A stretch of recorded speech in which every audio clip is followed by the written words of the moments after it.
Da wannan naira 200,000 zan ciyar da mutum ɗaya har mutum 100 kacal. Ku zo mu je mu ga yadda ta kasance. Let's go. Nan take na dauko dankwalan kaji na jere shi gashi nan kamar yadda kuke gani. Kafin ka ce me wannan na ga mai yanke su duka. Na ce mu tafi tukunya.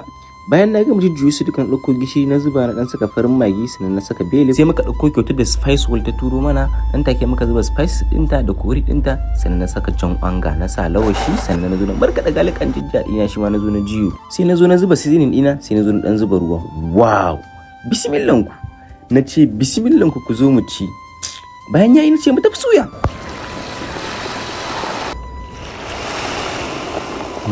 Kai, wow.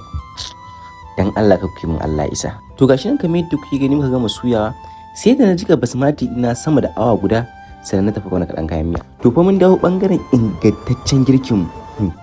Nan take na ɗauko mai na zuba sannan na ɗebo kayan miya shi ma na juye sannan na zo na juye ruwan nama. Wow. Na saka peas, carrot, sannan na zo na zuba bay leaf da kuma sauran duka wani kayan kashi da muka sa a nama sannan na zo na zuba seasoning, lawashi. Wow. Ya kuka gani. Nan take na ɗauko basmati na zuba. Wow. Na san za ku so ku ga yadda result ɗin shinkafan da ta kasance. Wow. Bismillah ku.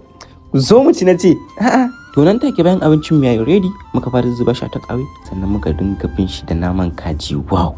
Ya kuka gani. Aka muka dinga bin kowane takawe da nama muka zo muna haɗe su sai muka fita waje. Muna fitowa waje muka da wannan bawan Allah a kwance.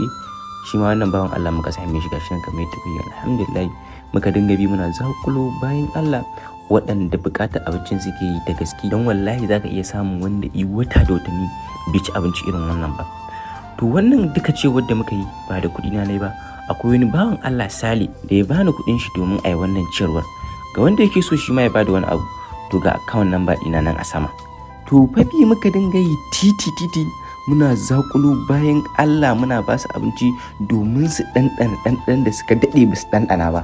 To fa muna nan muna ta shirye-shirye akan cewar Ramadan za mu yi abinci mai daɗi da nama da lemu mai sanyi insha Allah saboda su ma na waje yadda muke cin abinci a cikin gidajenmu mai daɗi da lemu mai sanyi su ma a fito a zakulo su a ba su abinci da suka yi Ramadan su sha lemu mai sanyi kuma insha Allah za mu bi hanyoyin da wannan abin ba zai ci mana kuɗi ba sosai kun sani ai wato don da ya ci wannan shinkafar cewa ita kanta shinkafar kana cin ta kamar kana cin kazar.